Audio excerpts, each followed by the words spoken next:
بس رمضان کی سب سے بڑی تیاری کیا ہے کہ اپنے دلوں کو صاف کر لو پہلے سے، کہ جس دل میں نفرت ہو، بغض ہو، کسی کے لیے غصہ ہو، کسی کے لیے کیا کیا جذبے ہوں، دل صاف کرنا۔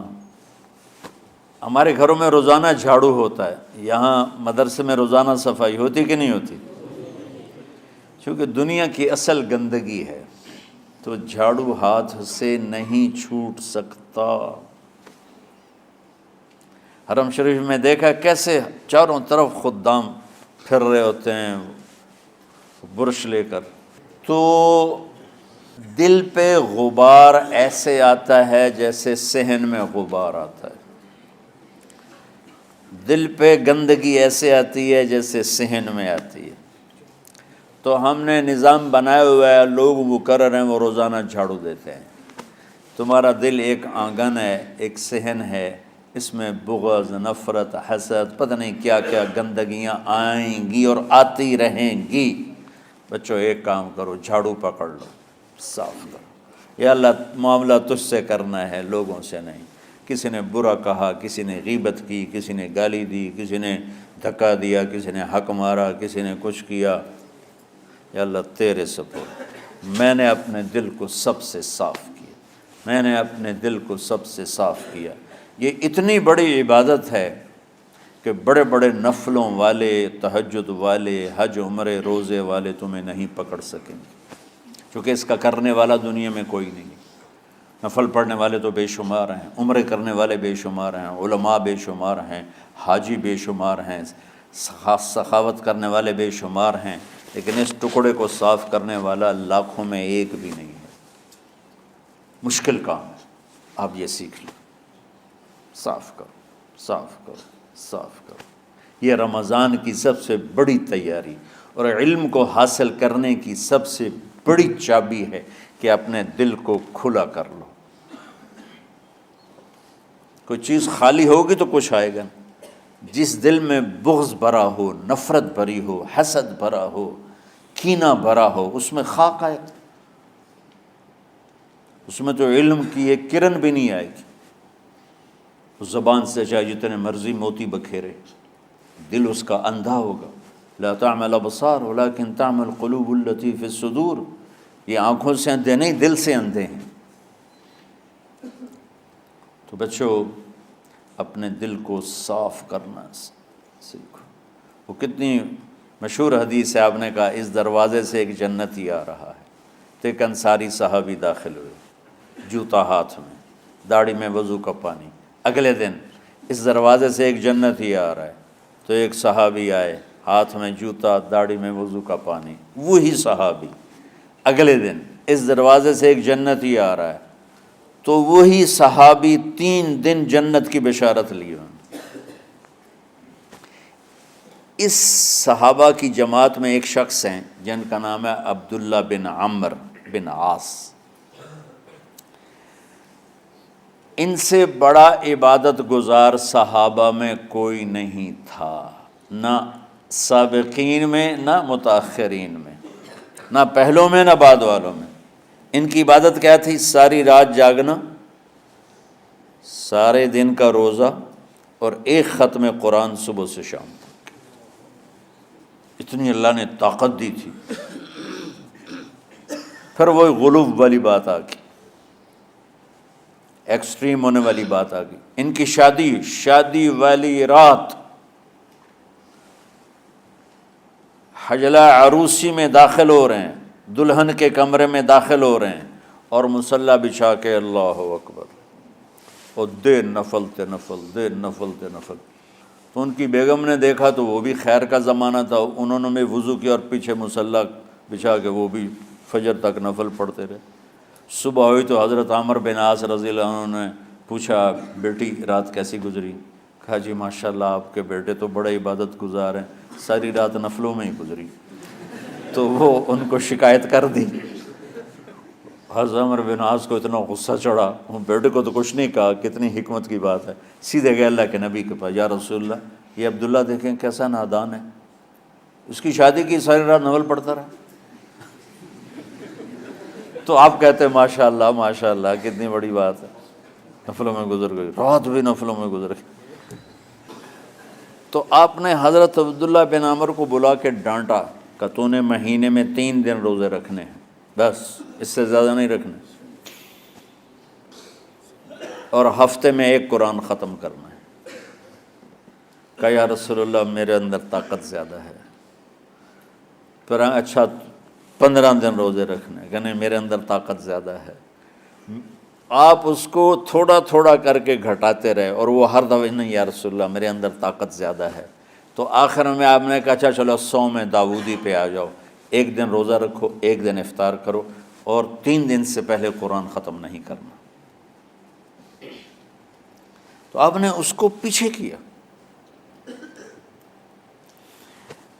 یہ بیٹھے تھے اس محفل میں، ان کے دل میں آیا کیا یہ بزرگ مجھ سے زیادہ عبادت کرتا؟ رات میں ساری جاگتا ہوں، دن روزہ رکھتا ہوں، 1 ختم کرتا ہوں، تو جنت کی بشارت تو مجھے ملنی چاہیے تھی، ان کو کیسے مل رہی؟ یہ کسی کتاب میں نہیں لکھا کہ یہ ان کا جذبہ تھا، لیکن جو کہ میں ان کی سیرت کو جانتا ہوں تو مجھے خیال آتا ہے کہ ان کی نفسیات میں یہ بات آئی ہوگی، چونکہ صرف انہی کو خیال آیا کہ میں جا کے دیکھتا ہوں کہ یہ بزرگ کیا کرتے ہیں۔ تو ان کے پاس پہنچ گئے، چاچا ذرا، وہ ادھیڑ عمر تھے، چاچا وہ میرے ابا تھوڑے ناراض ہیں، تو کچھ دن آپ کے پاس گزار لوں؟ کا بیٹا بسم اللہ آ جاؤ۔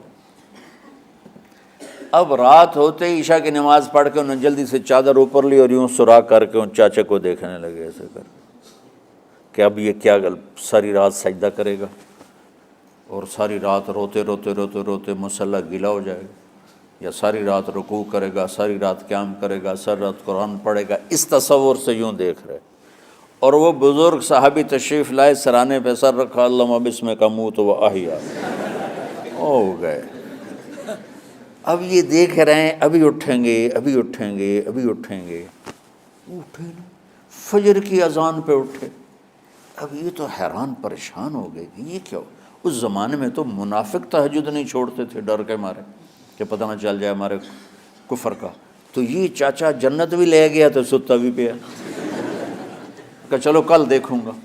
اگلی رات پھر چادر سر پہ کر کے اور یوں سوراخ کر کے لیٹے ہوئے اور دیکھ رہے۔ چاچا پھر تشریف لائے اور سرانے پہ سر رکھا، اللہم بسمک اموت و احیا، ہو گئے۔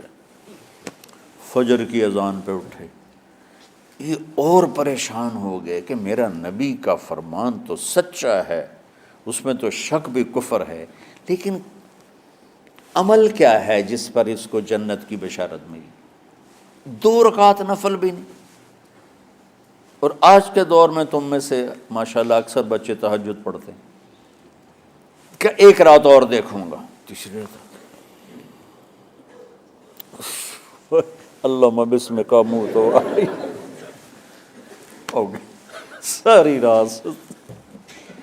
تو تیسری رات پھٹ پڑے عبداللہ بن عمر، کہنے لگے چاچا میری ابا سے کوئی لڑائی نہیں تھی، 3 دن میں تیرے بارے میں سنتا رہا، جنتی جنتی جنتی۔ میں دیکھنے آیا تھا کہ آپ کیا کرتے ہیں، آپ تو کچھ بھی نہیں کرتے ہو، ساری رات سوتے رہتے ہو، اب کیا کرتے ہو؟ انہوں نے کہا بیٹا یہی ہے جو تم نے دیکھا ہے۔ اب ان کو سمجھ میں نہیں آ رہا کہ یہ جوڑ کیسے بٹھاؤں، ادھر جنت کی بشارت، ادھر ساری رات خراٹے، اب یہ اس میں جوڑ کیسے بٹھاؤں، کیونکہ نبی کی بات تو غلط ہو نہیں سکتی۔ تو اب وہ نا ایسے نا بڑے بے دل سے ہو کر واپس مڑے، پتہ نہیں کی چکر ہوئے گی کوئی گل۔ جب وہ دروازے تک پہنچے تو کہنے لگے بیٹا ادھر آنا، واپس آ گئے۔ کہا میں تمہیں اصل راز کی بات بتاتا ہوں۔ کہا کیا ہے کیا ہے؟ تو یہاں ہاتھ رکھا، کہا یہ جو دل ہے نا اس میں کسی انسان کی نفرت نہیں۔